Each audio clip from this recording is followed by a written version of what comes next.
This is Jessa of Broomstick on Artfire, the Hoodoo Honey, of the Real Witches. And I was just on, I went, floofed up my hair and did my brows. Hey! I had forgotten. Somebody, a customer of mine, had questions. Still not really looking so good, sorry. I'm on antibiotics. I am with everybody. I am emotionally or mentally here. It's just, they make me very drowsy, but I'm very relaxed, which isn't a bad thing.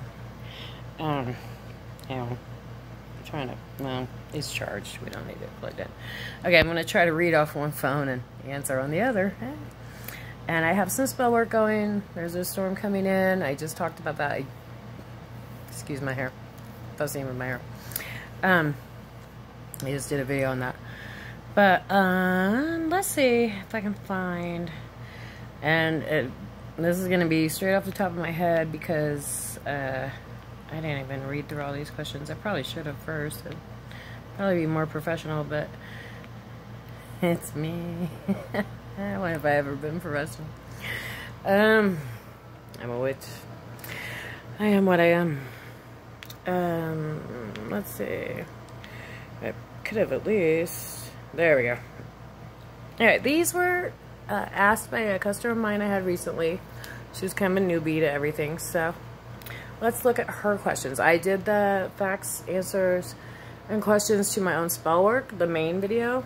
This is not that video. So if you're looking for that video, look down. This is just what I've been trying to do for a while, and that is answer random client questions by video. Okay, when you do a spell and then change your mind, is there a way to take it back, or do you have to wait until it goes away on your own? Yeah.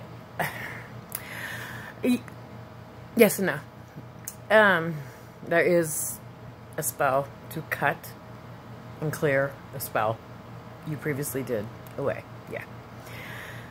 They can be reversed, but you have to realize, like, let's say you did the spell in June, and now in August you're like, or July, you're like, oh, I don't want to do that. I messed up. Yeah, you can, but it's a whole nother spell, so it's still not going to work overnight. So while that first one is starting to come into a point of manifestation, by the time you do the cutting and clearing on the other one, that's going to take another, you know, few months. So, yeah, you can, but is it worth it? Probably not. It's probably best to just let the other fade away, especially if it's going, if it's not in alignment with you anymore. If you've put a spell out for something you really want and it happens, and then you decide, oh God, this wasn't right for me, or I don't want this person, or I don't want this job, or I don't want to own this store, or, you know, whatever, other than fertility. But we won't go there. We'll go to love, owning a store, some kind of job, something like that. And it just isn't right for you. You may just have to quit. You may just have to back out. You know, I wouldn't go and do big reversal spells and hope for it to magically disappear. I would just get myself out of the situation. Does that make sense? I hope. What about vision boards? I love vision boards. This year's the first time I did not manifest everything. Almost, I usually have almost a 98% success rate on my vision boards. In 2020, I don't know what the hell happened this year. I don't know if we all worded stuff wrong. I don't know which went wrong this year. This was not on my vision board. I know that, although some of it creepily was. I was actually looking at my vision board, and there's certain certain phrases and stuff, and it was like way too literal, but it wasn't what I meant, kind of things. And I'm still here and alive, so I'm just gonna be grateful for that. But Anyways, what about vision boards? I want to have one, but you have to wait. Oh, no. You can always do it anytime. I like to do mine on New Year's. It's just fun for me. I always have a party at my house, and we always do vision boards every year, right after New Year's, after everybody's had their, you know, drinks and everything. Everybody's sobered back down, not hungover. We come and we do vision boards at my house, and it's usually a small little group of my closest friends, and we share our dreams and our hopes and aspirations for the new year. So it's in my house. Yeah, it is something we do around New Year's.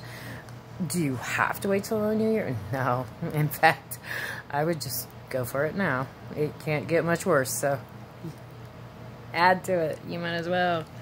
No, you can do them on your birthdays. That's a fun one too. You can do them on Halloween. It's a fun one too. Beltane. You can do them any random night you want, really. No, it doesn't have to be a particular day or a start of a new year. What you're just doing is just keeping track of really what you want to manifest into your life. Doesn't necessarily take a year.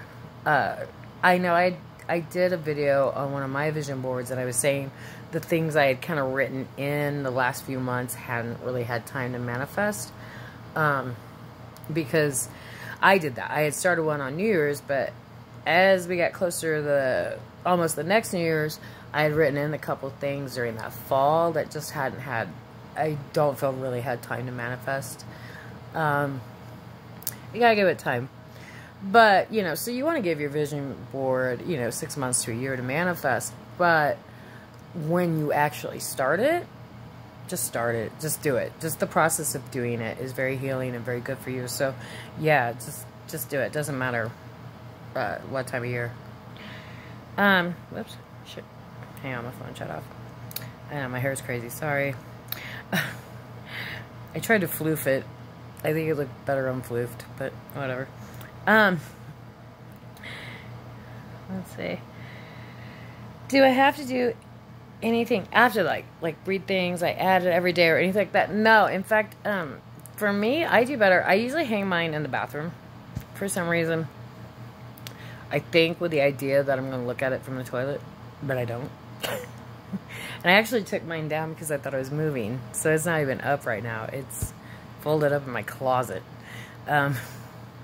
And there was actually, if you go back and watch, I don't know if it was A Secret or What the Bleep. One of the two had a guy that had moved. So a lot of his old vision boards were in storage, and they were in these boxes.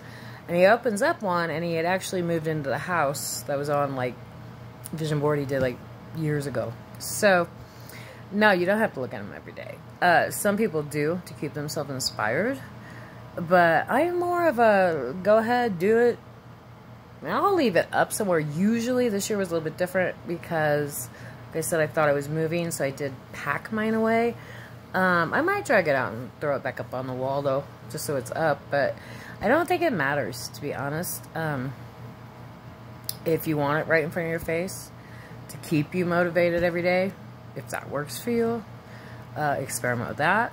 If you're more set it and forget it type like me, and you want to be, you think you'd be fun to be shocked by something, by putting it away and then looking at it and going, oh wow, but I did manifest this and this and this. See, I kind of get a kick out of that. So I think I'm better off putting mine away to surprise myself because I enjoy that. But it depends on you and what feels right to you. I don't think there's a particular way to do it. It's what feels right for you. Now, if you're doing something that's really challenging, like going back to school or something, you might want to keep it close to where you can look at it every day. If it's just like kind of more randomy, basic, you know, stuff, you might not need to look at it every day. Depends on what's on there, and if you need to see it every day to remind you of something, or if you just want to be surprised and put it away. You're a mom. Do you ever do spells on your children for protection? Especially for the grown-ups that don't live with you anymore. Of course I do. Especially for the grown-ups that don't live with my big kids, yeah. The ones over 18? Yeah, I do. Yeah, I do. And, yeah, you can do, especially doing ancestral magic, If you want to do a protection spell or abundance spell for your parents or your adult children, I'm always open to that. And yes, I even though my 20-year-old wouldn't like it, she's an atheist, but yeah, I do little protection spells. I don't mess with their lives, okay? I'm not that type of mom. Once my kids are 18, I don't mess with their lives. But if I know they're flying in to see me for my birthday or Mother's Day, of course I do a safe travel. If I know they're having a little hard time in something, usually it is protection, to be honest with you. I don't mess with their love lives. I don't really mess with their careers, or because that's their paths and their experiences to have and choices to make. So I don't want to mess with that too much. But yeah, if they're flying in to visit me especially, of course I do safe travel. And yeah, I do protection every now and then, sure. And do I do my minor child after the bullying incident? Yeah. Not so much before that, because I actually usually don't with minor children. But after that, it was kind of a wake-up call for the small town we live in and how much we take for granted, and that it really wasn't as safe as I thought it was. So when she went back, yeah, I did do a little protection over her, just to get her through that year. And then the school closed a couple months later because of COVID. So whoops. Wasn't exactly what I was going for. But yeah, she hasn't been bullied. Of course, she hasn't been back to school. Yeah. But everybody's going, so what you're saying, spells can backfire. No, they don't backfire. Be careful what you wish for. No, I'm just kidding. I don't think those two things were related. But until the school did close for COVID, she didn't have very many problems with her bulliers again. So yeah, I did do a little protection over her. And yeah, it did work. And then yeah, the school was closed and she hasn't been back. So I don't really know, is what I'm saying. I didn't get to really experiment enough off of that because the plague happened. So we'll try that again in middle school. Try it again in middle school. But once they're over 18, I don't interfere with their lives. I don't interfere with their love lives. I don't interfere with their careers or anything like that. But will I do like a safe travel or sure. Yeah, of course I will. Especially with travel. My 20-year-old's a traveler. She's been to Sweden. She flies everywhere. This girl just flies and flies. I'm actually petrified of flying. I hate flying. I hate to fly. One of my biggest phobias. I hate flying. My children have no problem just jumping on a plane. Especially my 20-year-old. She flies everywhere constantly. So yeah, I do what I can and do just a little travel protection on her when she tells me that she's traveling. Sometimes she doesn't even tell me. So. But yeah, I do. And it's okay to do that. As long as it's like really good-hearted. You don't want to ever get so involved in your adult children's lives or your parents' life, your adult parents or your adult children or your families or your cousin or your sister or your brother or your aunts or uncles or whatever, to where you're really meddling in their love lives too much or their careers, because that really is more of something they need to want for themselves. Otherwise it won't work as good.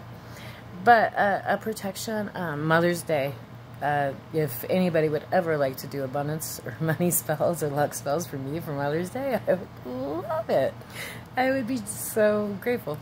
I think that's great when people come in Mother's Day, Father's Day, their mother's birthday, their father's birthday, and they just wish them joy, happiness, abundance, good juju, luck, love, protection.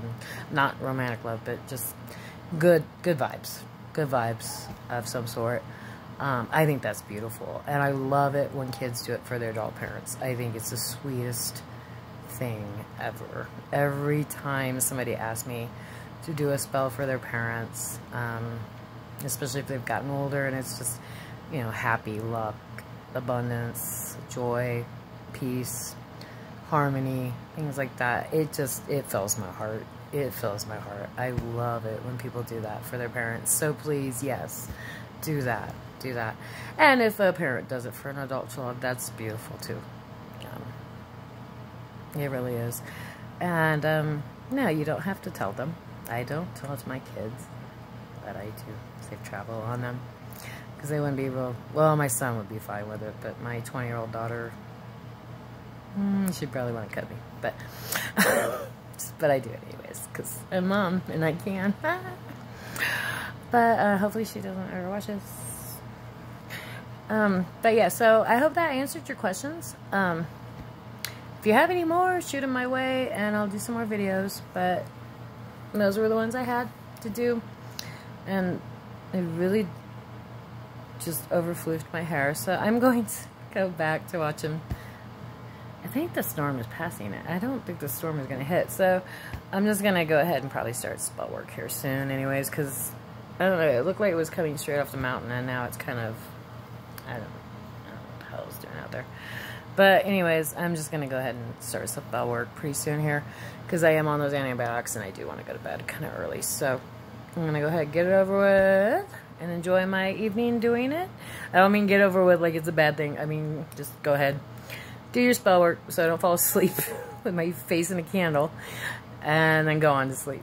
So I will see you guys later. Bye.